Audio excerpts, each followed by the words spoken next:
איזו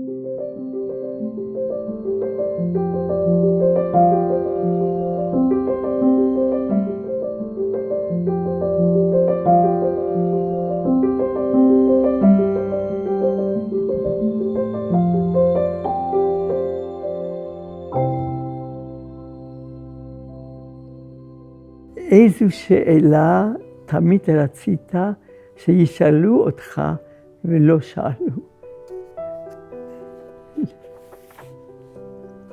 כמעט את כל השאלות שואלים. כמעט את כל השאלות.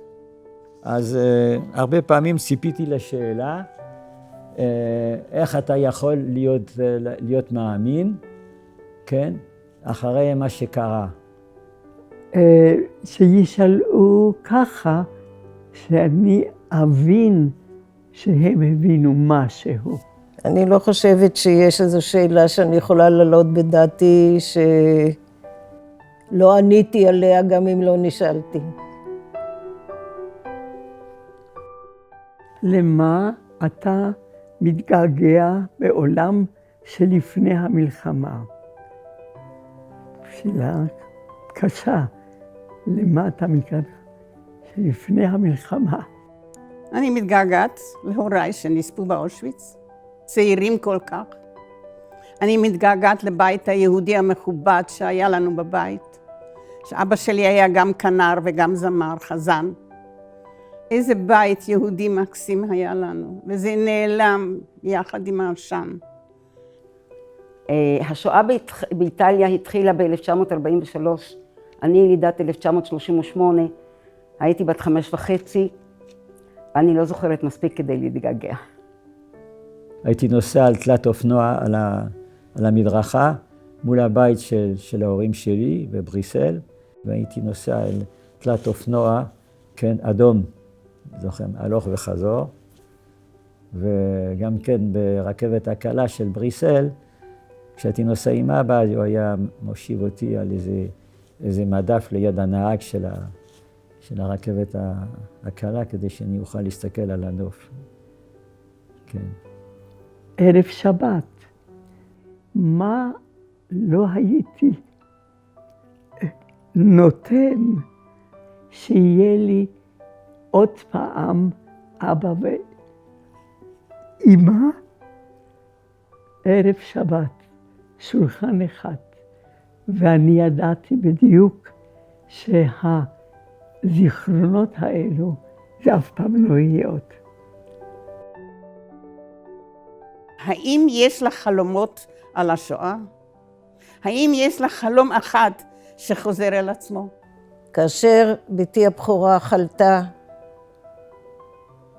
ודי הבנתי כבר שהיא כנראה לא תצא מזה, התחילו לי חלומות שהחזירו אותי לגיל ילדות, לתקופת השואה. והיה חלום אחד שחזר על עצמו, שאני מתעוררת בתוך קבר ואני לא יכולה לצאת משם. וכשהחלום הזה חזר על עצמו, אני החלטתי ללכת לטיפול. יש לי חלומות רגילים, כמו כל אחד. יש הרבה מאוד. אני נורא אוהב לחלום.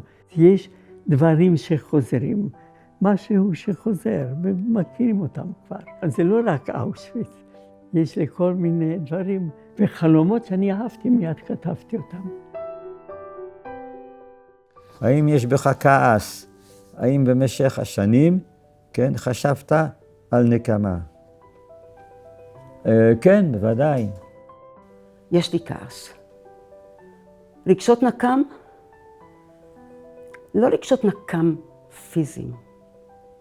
היטלר היה גורם שהוא ניצח אם הוא עשה ממני יצור כזה שרק רואה שנאה ונקמה.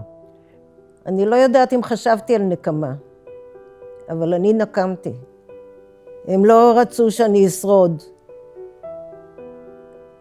הם לא רצו שיוולדו לי ילדים. הם לא רצו שיהיו לי נכדים. ויש לי. הנקמה שלי, יש לי אותה בתמונות כאן, כן, עם הנכדים ועם הנינים, שכבר אני כבר שוכח את הימי הולדת, כי ברוך השם, כן, נולדו 4 ילדים, כן, כולם בארץ. העובדה שאני חיה בארץ, שאני גידלתי פה 4 ילדים, 19 נכדים, 7 נינים, כולם חיים בארץ, שתרמתי במשהו לתקומה של העם שלנו, שרצו להשמיד אותו. והנה תראו מה עשינו. בעיניי זאת הנקמה הכי מתוקה שיכולה להיות.